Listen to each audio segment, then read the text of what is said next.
From Southern Colorado's high-definition news leader, this is News Channel 13, where the news comes first.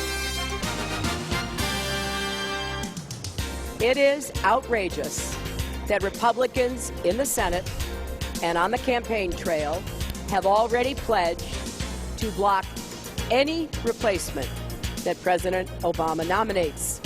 The sudden death of a Supreme Court justice igniting a political firestorm tonight. New developments as the search begins for the next justice of the U.S. Supreme Court. It was cool, cloudy, and breezy out there today, but another warm-up's on the way. I'll tell you when, coming up. And customers are saying no more to high utility bills in Pueblo, but are they really paying more than they should? Good evening, and thanks for joining us for KRDO News Channel 13 at 5 o'clock. I'm Bonnie Silkman. And I'm Greg Miller. And first up tonight, Black Hills Energy customers outraged by how much they pay for power. Their rates are 30 to 70% higher than the state average, and they say enough is enough. So they're taking their complaints to the streets. New at 5, KRDO News Channel 13's Michaela White has their message and the response from the utility. There you go.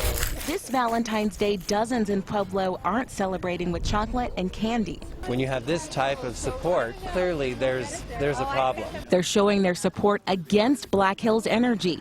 They say it's because their rates are too steep, with rates 30 to 70% above the state average. About 17 people a day are getting power disconnected, of which 7 are not getting their power turned back on.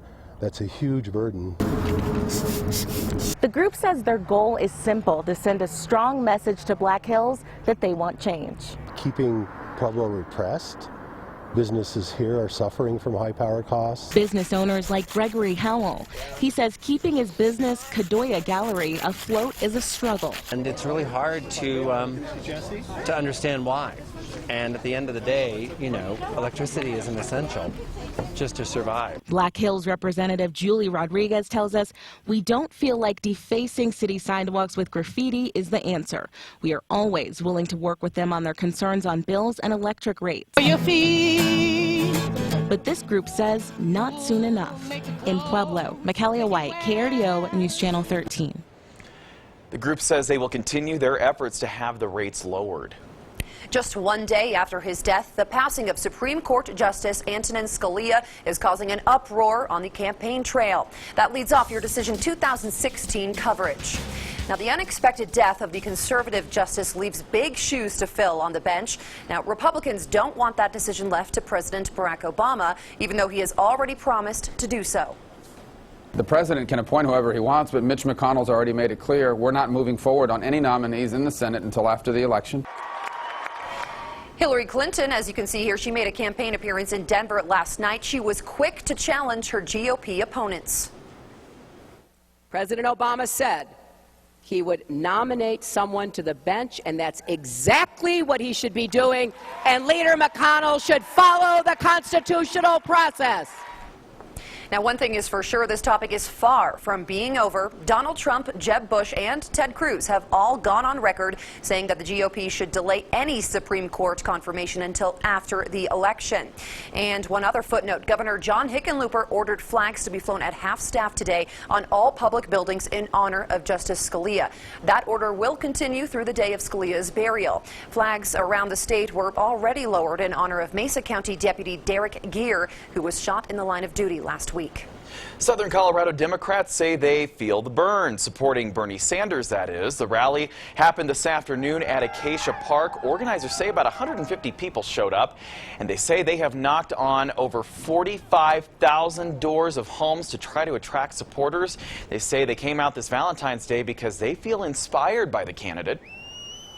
We did some chants here, but when they were leaving, they were just, you know, yelling his name, and it's a heart thing for us, you know. We're just in love with him. Bernie Sanders was not at the rally in Colorado Springs today, but he did attend a dinner for Democrats last night in Denver. All right, now we're going to switch gears over to our weather on this evening on Sunday, Valentine's Day, with Storm Tracker 13's Mike Everett. Hey, Mike. Good evening, Bonnie. You know, today was a perfect day to cuddle. Had that kind of, wintry feeling to it. It was kind of a little bit overcast, cooler than it was yesterday. Temperatures in the 50s.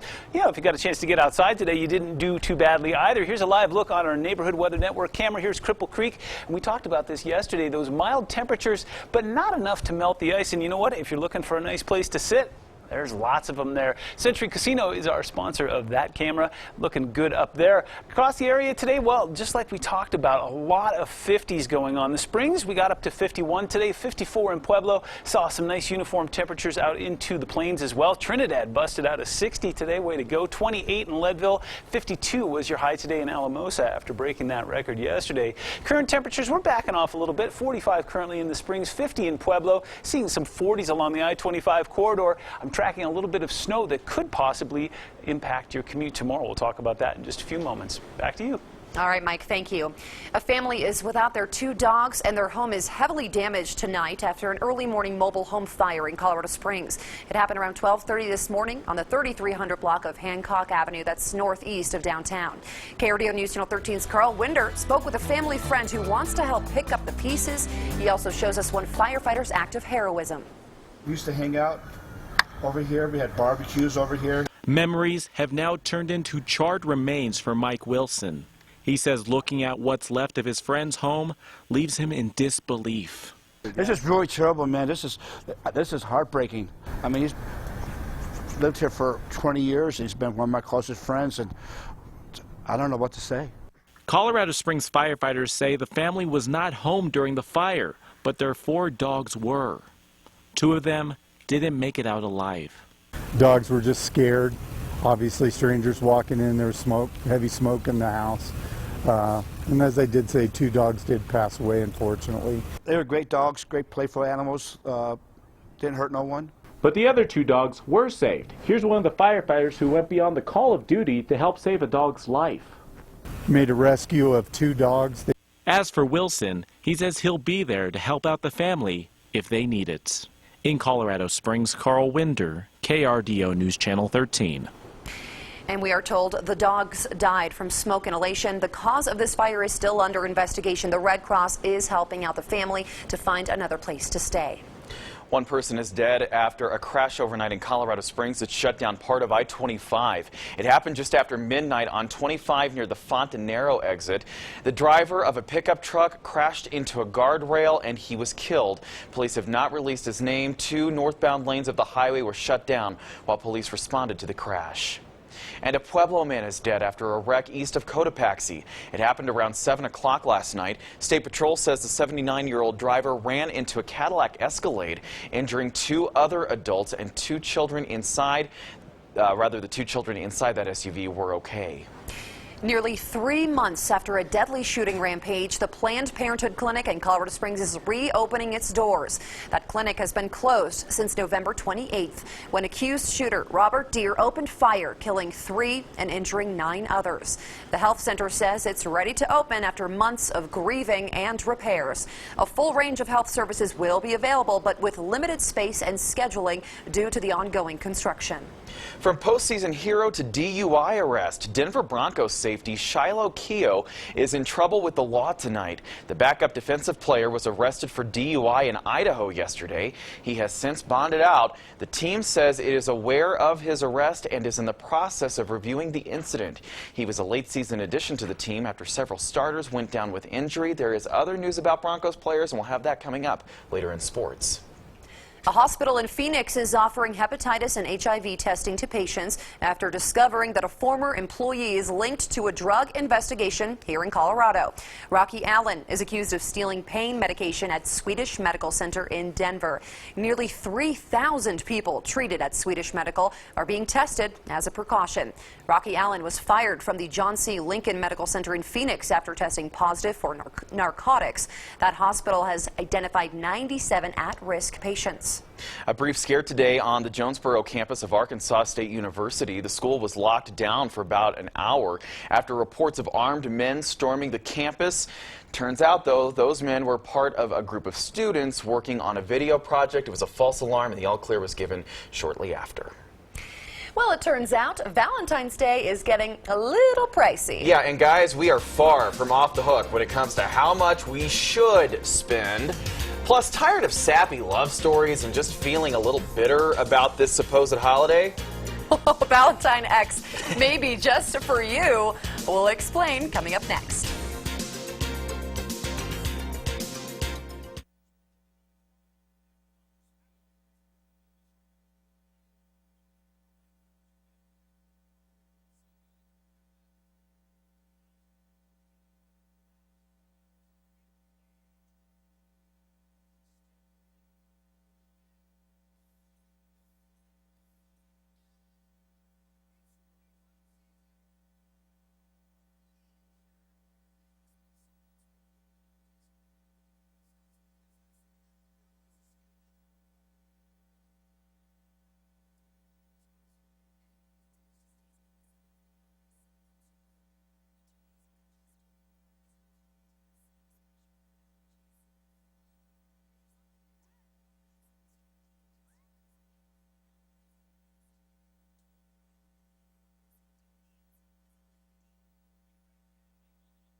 Welcome back. Today is the day to show your special someone just how much you care. And love, it ain't cheap these days. The National Retail Federation crunched the numbers of Valentine's Day costs.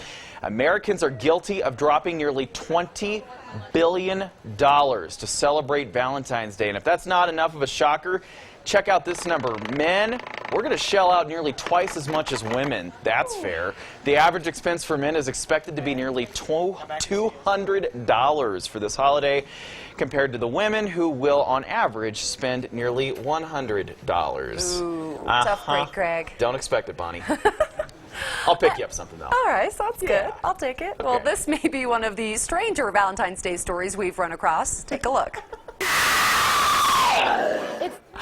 Oh my, a popular haunted attraction in Denver opened up its doors for some love-themed scares this weekend. Whoa. Oh my goodness, check out Valentine X. That's what this is called. It's a prom scene gone very, very bad. Fans of Halloween haunts may know it better as the 13th floor. Come through with your sweetheart and you know, they get scared and you get to walk through close, kind of like going to a horror movie. Yeah, kinda. Absolutely. The owner of this company says he got the idea from a friend who actually said a trip to the haunted house was his best first date ever. And he actually says ticket sales were through the roof. That is a really unique idea. Switching it up. Is that a weird sign, though, when your best first date was at a haunted house? Haunted house. Ugh. Set in the bar. Not that we judge. Not that we judge. No judgment. All right. Well, paying for a wedding can put you out several thousands of dollars. But what if you could get a free loan to pay for your big day? The Seattle-based company Swan Love says it will give couples a $10,000 loan for free. Many brides to be here in Southern Colorado tell us they would be very grateful for the extra money. Just the venue, about $10,000, and I'm like, does this include food? do I get a kidney transplant with this? All right, sounds too good to be true, right? Well, there is a very big catch with getting that $10,000, and in the end, that loan might not be free. Yeah, find out what couples have to do to keep that money. And it is tricky. It's complicated. There's a big catch loophole tonight on KRDO News Channel 13 at 10 o'clock. It's a special report for you. Mike? $10,000. Hey, you know, it's a lot cooler out there today, but I am tracking a warm-up coming, and there's some snow in the mountains. Find out how far north it'll move in just a few moments.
It wasn't as warm as it was yesterday, but still a nice day to get outside.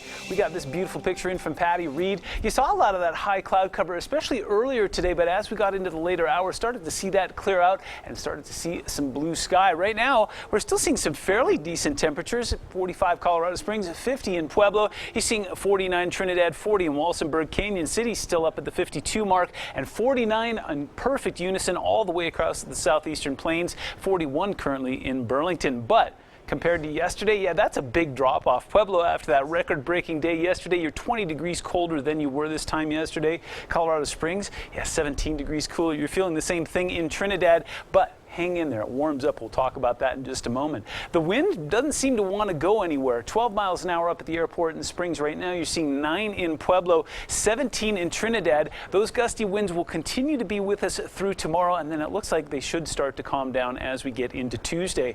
Another thing that I wanted to show you here, just still comparing nationally, that cold air is all the way across the northeast. Ice storms galore all the way across there. If you have travel plans out to the northeast this week, you're definitely going to want to check on that. In the meantime, out in the west, yeah, unseasonably warm. Here's your live HD Doppler radar. We've been seeing some snow falling in the mountains all day today. Some good accumulations expected. And out into the southeastern plains, it looks like it should be rain, but a lot of that has been virga, that stuff that looks like rain but doesn't quite hit the ground. So not seeing a whole lot in the way of accumulation there.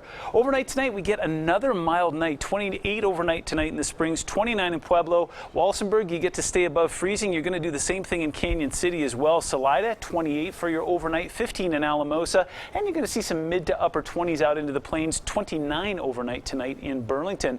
Tomorrow, well, it's going to be another day just a little touch warmer than it was today. You're going to see 64 in Pueblo, 56 in the Springs, and some 60s out into the plains as well. And again, those breezy winds should continue to be with us. Now, here's what I want to talk about. That mountain snow, all of the models have it staying in the mountains, but if you are commuting between Colorado Springs and Denver tomorrow, you may see a trace of snow, but nothing that looks like it's going to be a showstopper. So mountain snow, we're talking about some good accumulations, 3 to 8 inches, some folks getting up to a foot, and then here comes the warm-up. 56 for your Washington's Day birthday, President's Day. Then we're going to see 60s as we get into the midweek there, getting close to 70 in the Springs, and we're going to continue to see those warm temperatures and no rain or snow in the horizon. 64 for you in Pueblo on Monday. We're going to take you back into the 70s and keep you there all the way through Friday. You're going to taper off a little bit as you get into Sunday. Canyon City, well, you're going to see 61 for your President's Day. You've got a 70 on your horizon on Thursday, and check out those overnight temperatures. A couple of 42s for you there. And Teller County, 48 for your Monday. You may see some snow traces tonight as well, but again, nothing I'm expecting to be a big deal. Overnight temperatures mild, and look at that, 58 on Thursday.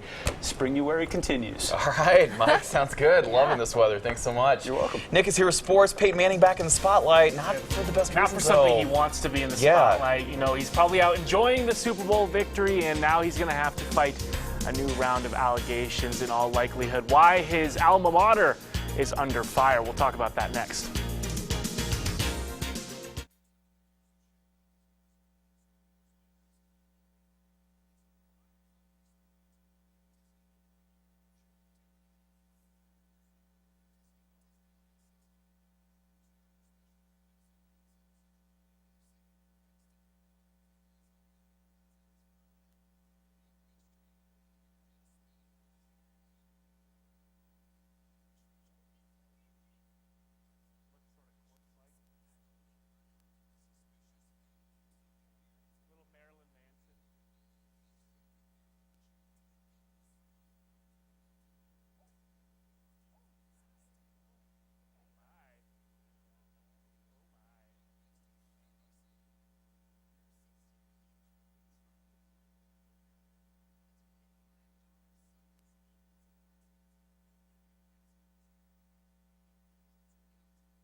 Well, the NFL season may be over, but the Super Bowl champion Denver Broncos remain in the spotlight. Today, news broke about a federal lawsuit alleging quarterback Peyton Manning contributed to a, quote, hostile sexual environment during his time at the University of Tennessee. The timing of this is interesting, but here are the facts. The suit was filed on Tuesday in Nashville. It claims the university's policies made students more vulnerable to sexual assault and had an unreasonable response that caused women making complaints to face more harassment. Specifically, it refers to a 1996 incident between Manning and a female trainer that was later settled out of court. Manning has yet to publicly comment on the federal lawsuit. Moving on, the Colorado Avalanche were in Buffalo this afternoon looking to continue a two-game winning spell. We head to the Sabres' home in the Great White North, sort of, northern New York. 3 minutes into the game, Sabres' Jack Eichel shoots and scores past Varley. 2 minutes later, it's Evander Kane, and this one was out of hand before the Avs even got on the board in the second period. Eric Johnson does find the back of the net off a great feed, but it would not be enough. Sabres win 4-1. Tonight's the All-Star game in Toronto, but the NBA may have a controversy on their hands. I'm calling it. Last night, Zach LaVine won the dunk contest for the second year in a row, despite this great dunk by Orlando's Aaron Gordon. Now, everything I've seen on social media says this was the best dunk of the night, but LaVine wins. Gordon doesn't have the trophy, but he is the people's champ. That's been my dream all my life, is competing in an NBA dunk contest. I didn't know it was going to be like that. I was just hoping Zach was going to miss, and it wasn't going to happen, so win or lose, I had so much fun. It's a dream come true, man. I'm really speechless. I can't. That's awesome. It's a controversy, I called it. Today was qualifying for NASCAR's biggest race, the Daytona 500, and check out Chase Elliott. Elliott became the youngest driver ever to qualify for the pole position at Daytona. He's only 20 years old. He's also the son of Hall of Fame driver and two-time Daytona 500 champion Bill Elliott, who was trackside for his son's historic victory. And these next three, I hadn't really wrapped my head around the fact that we were here and we were running the Daytona 500, much less come here on pole day and sit on the pole. So that is very special. And my dad said a lot of great days here at Daytona, and I think for him to be here and experience this is special for both of us. Finish off with European football for you on a Sunday without the NFL. Take a listen. Ozil clips it in. Welbeck! There's your fairy tale! That's Arsenal's Danny Welbeck, who just returned today from injury, hadn't kicked a ball in about 6 months due to injury. His first blow blows the Premier League race into wide open, rather, excuse me. So Leicester is in first place still. That's the team Arsenal beat. We got two teams in the race as well. Big day in the Premier League. Yeah, All say right. so. Nick, thanks so much. We'll be right back.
Welcome back. This Valentine's Day, why send flowers when you can send a potato? Yeah, sure. Nothing says love quite like getting a random potato in the mail. That's at least according to this business in Washington State. It's called mystery potato. Okay, so workers write their message on a potato and then send it to whomever they choose. At first, the company only sent out a few spuds a day, but the business is booming now.